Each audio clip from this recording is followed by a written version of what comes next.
Daniel Area. Nick Reynolds. Riley Tucker.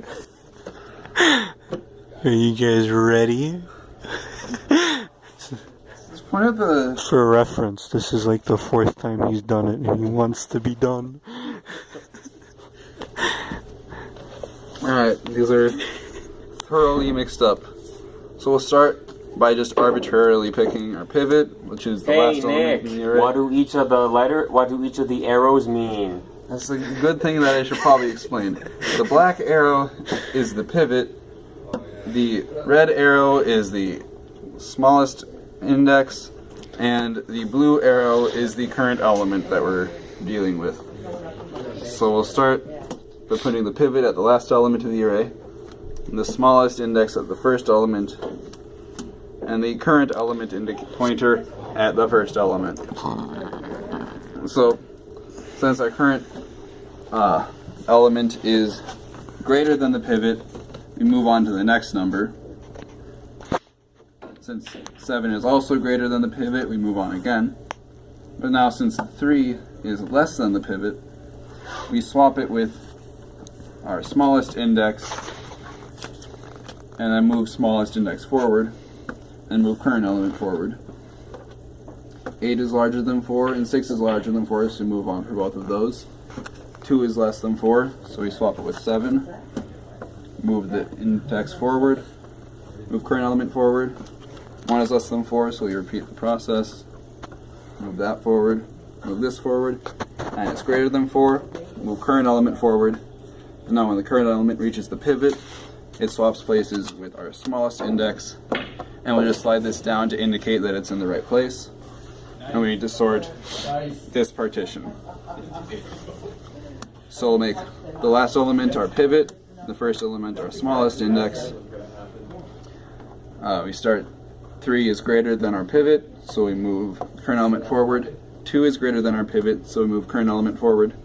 And then current element has reached pivot, so it swaps places with our smallest index. And it is sorted, and now we have to sort this one. Repeat the process.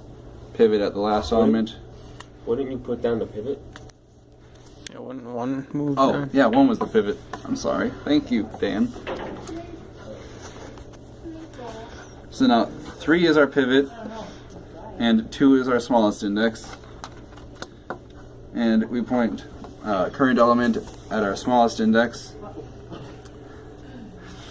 But Nick, wouldn't the rest of the partition already be sorted? No, not necessarily. It could have been in this order. But it's not. We have to go through it anyway, just in case it is. Alright, keep going then. Okay, since they were like this, we'll keep going like this. Since 2 is less than 3, 2 would swap places with smallest index. Since it already is smallest index, we would have an exception for when it would be swapping places with itself as to not be redundant. And then we move smallest index forward. And we move current element forward. The current element reached pivot. So the pivot would now switch with smallest index. Again, it would be switching with itself, so we don't do that. And then this element has been sorted, so we sort the remaining element in the array. Since it's the only element left in the array, we know that it's sorted. And we move on to the second major partition. So the pivot is the last element, and smallest index is the first element. And we point current element at the smallest element. Since 6 is less than the pivot, it would swap with itself. We won't swap with itself because we're not being redundant. And we move smallest index forward and current element forward. 7 is less than 8, would swap with itself. So we move on to 5.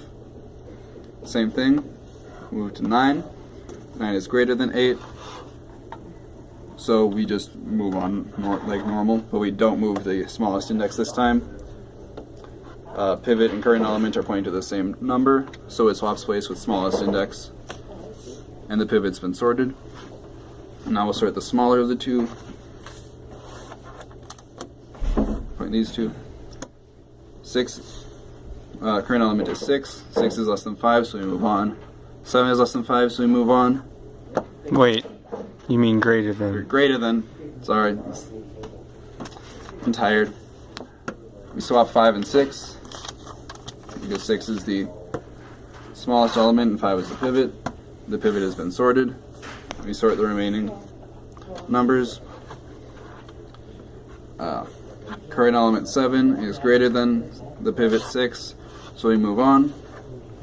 Since we reached the pivot, pivot swaps places with the smallest index and is sorted. Since 7 is the only element left in the array, it is sorted. Then we move on to the other partition, which is 9, and since 9 is the only element in the array, it is sorted.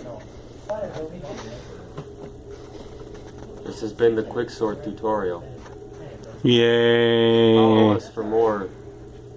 No, Data structures. don't lie to them like that. Don't stop it.